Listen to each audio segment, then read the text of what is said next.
Pues mira, antes has dicho que es muy interesante, y yo siempre lo pienso también, que cómo sabían tanto antes, ¿no? Y yo creo que es porque tenían una capacidad de observación que hoy en día no tenemos. A mí me gusta mucho decir que hoy en día estamos más interconectados que nunca, pero menos intraconectados que nunca. Y la sabiduría yo creo que va por ahí, la frónesis, la sabiduría práctica, que es en el sentido de, vale, pues mira, ya que has mencionado a Nazaret, me gusta mucho esto, ¿no? Ella dice siempre, sabemos hacer cosas rarísimas, ¿no? Ecuaciones y cosas muy raras, tal, ¿no? Con matemáticas y física y tal, pero no sabes qué comida te sienta bien ni qué comida te sienta mal. No sabes cómo respiras, no sabes si respiras por la boca o por la nariz, no sabes qué estás pensando sobre, ¿sabes? No te conoces en realidad, ¿no? Y esta gente, pues se prestaba, y también igual que yo creo que los budistas, los taoístas y demás tenían muchas ideas interesantísimas. Yo creo que desarrollan más el tema de la respiración que los estoicos o que sepamos que nos haya llegado. Pero la capacidad de autoobservarse para mí es fundamental en la sabiduría práctica. La sabiduría, el sofía, que se ve más a lo mejor con el saber, ¿no? A mí me gusta mucho de la erudición, ¿no? Que sabes mucho y sabes un montón de teorías y palabras en griego y silogismos y razonar, ¿no? Y tienes tu carrera y tu doctorado de filosofía y sabes un montón de cosas, pero luego no sabes contenerte ante la comida, o no sabes gestionar tus emociones, o no sabes tener disciplina, o no sabes, lo que decíamos antes, cómo respiras, qué te sienta bien, qué te sienta mal, no sabes utilizar esa sabiduría para nada. Sabes un montón de cosas, pero no sabes nada. Y esa es la distinción clave para mí. La frónesis, que también se traduce como prudencia, el saber cuándo actuar, cuándo no, cuándo hablar, cuándo callar, cuándo comer más, cuándo comer menos, en definitiva, cómo comportarte en el mundo, pues creo que es clave desarrollarla. Y se desarrolla sobre todo con la autoatención. A mí me gustan mucho estos retos estoicos que hacemos en Patreon de vez en cuando. Siempre decimos, muchas veces establecemos alarmas para hacer un autoexamen. Ese autoexamen de 1 minuto o 2 minutos al día, hacemos 2 o 3, ¿cómo me siento?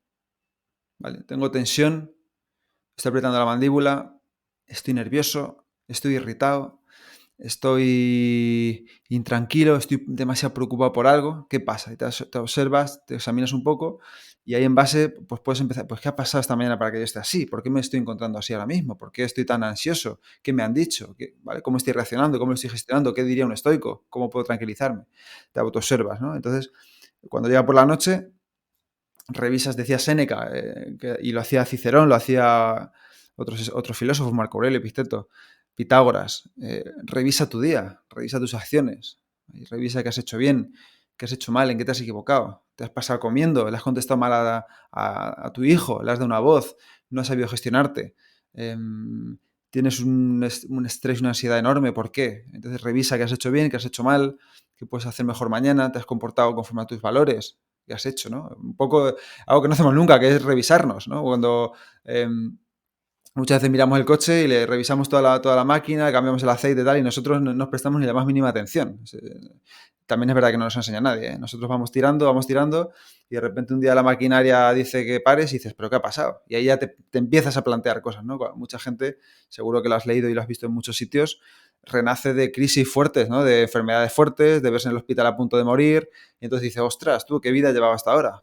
Pues a lo mejor no tienes que esperar a eso para hacerlo. Y simplemente con que dediques un ratito por la noche a qué día has tenido, cómo te has comportado.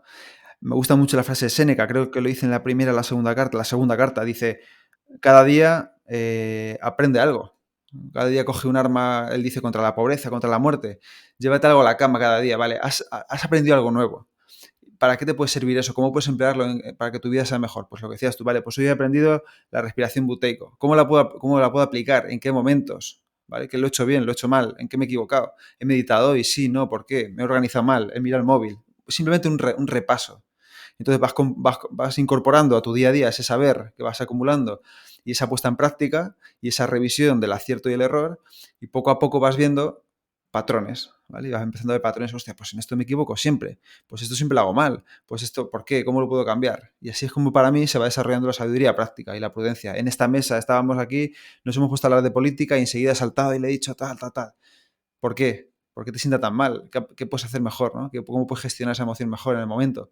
¿Te puedes preparar antes de la comida? Oye, siempre que viene este tío discutimos de política, pues ya sé qué va a pasar. Igual es mejor que me calle la boca, ¿no? Bueno, vas aprendiendo y vas desarrollando eso, que al final es diferenciar, pues sí, tienes 3 carreras, pero a lo mejor no te valen para nada. Desde luego. Para cerrar un poquito el círculo que te he preguntado al principio, con estas cuatro virtudes, sabiduría, justicia, templanza y coraje, podemos ver cómo prácticamente el cristianismo también utiliza estos cuatro pilares básicos, pero le añade fe, esperanza y caridad. ¿Podríamos hipotetizar que el cristianismo y el estoicismo tienen unos cimientos comunes? ¿Tienen algo de base en común, Pepe? Sí, sí, sí. Dicen que sí. Yo tampoco sé hasta qué punto es un sí rotundo, pero indudablemente, pues si ves un poco los orígenes el estoicismo es 400 y pico años antes, o 300 y pico años antes. Em, Seguramente muchos pensadores o muchas personas que divulgaban el cristianismo, que se adherieron a la religión, que escribían, que estudiaban y demás, pues el estoicismo estaba en boga, ¿no? Al final en Roma, que es cuando en Grecia y demás, que es cuando pues, surge también empiezan a surgir las enseñanzas cristianas, ¿no? Los estoicos también dicen que iban contra los cristianos y demás. Bueno, al parecer Marco Aurelio dicen que persigue cristianos, tampoco he visto en ningún sitio que esto sea así, pero indudablemente llegaron a convivir. Llegaron a convivir en Roma, llegaron a convivir en la época, porque al final eran dos de las el estoicismo no es una religión, es más una filosofía, porque tampoco hay que adorar a ningún dios, pero comparten, ya ves, que virtudes en común y comparten muchas otras cosas en común. Comparten en común em, la idea de esa persona que te está observando, ¿no? Quizás en los cristianos es Jesucristo o Dios y te tienes que comportar bien para luego ir al cielo, ¿no? Y en el estoicismo es más, imagina que te está observando el sabio estoico para actuar siempre con virtud, para actuar bien. No porque haya un premio después o un castigo, por así decirlo, pero sí que porque es tu deber desarrollarte como ser humano, ¿no?